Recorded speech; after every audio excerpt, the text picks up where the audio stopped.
Centers for Disease Control and Prevention's vaccine advisory panel voted this morning to change the current hepatitis B vaccine recommendations for newborns. For more than 3 decades, U.S. officials have advised that all babies be given their first dose within 24 hours of birth. The shots are up to 98% effective at preventing the infection that can be passed from mother to baby.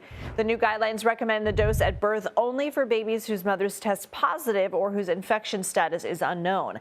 They suggest individual-based decision-making for parents of infants born to women who test negative and advise vaccinations for those babies to start no sooner than at 2 months of age.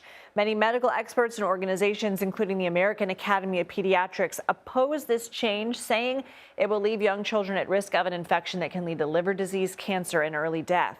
For more on this, let's bring in Dr. Yvonne Maldonado. She's a professor of pediatrics focusing on infectious diseases.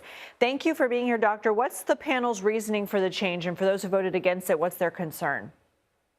Well, to be honest, we had a really hard time figuring out what their concerns were. This is a vaccine that has been given universally recommended to newborns since 1991, so 34 years, with very few safety signals, so some fussiness and irritability and low-grade fevers in some of the babies, and has been highly effective in essentially eliminating hepatitis B from children in the United States, from 16,000 cases a year before the vaccine to less than 20 cases this last year. And so we did not see any reasons, and nor did the committee provide good reasons other than purported concerns about potential safety that they were not able to identify.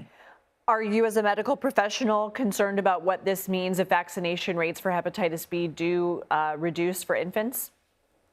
Well, yes. And the reason is that it makes it harder for the pediatric provider and the family to understand exactly what's next. So it provides uncertainty and doubt to the family. So why is the federal government telling us that we don't need to get this vaccine when in fact the reason that we have such few cases of hepatitis B in the United States is because the vaccination has been so successful.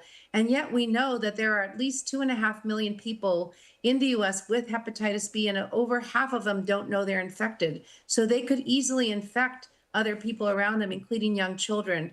Young children who get infected are at very high risk of developing chronic disease, which could ultimately lead to liver cancer. So it is a deadly disease. And we have a very safe and effective way to prevent it. This will make it harder for pediatricians and families to understand what they should be doing about getting vaccinated. What advice do you give people? Well, I think as a pediatrician for over 30 years, I recommend talking to your pediatrician, your pediatric provider, your local public health officials. The American Academy of Pediatrics has a great website called healthychildren.org. This is a nonprofit, nonpartisan group that represents 67,000 pediatricians in the U.S., provides a really objective data and information for parents and families around the country. Dr. Yvonne Maldonado, thank you.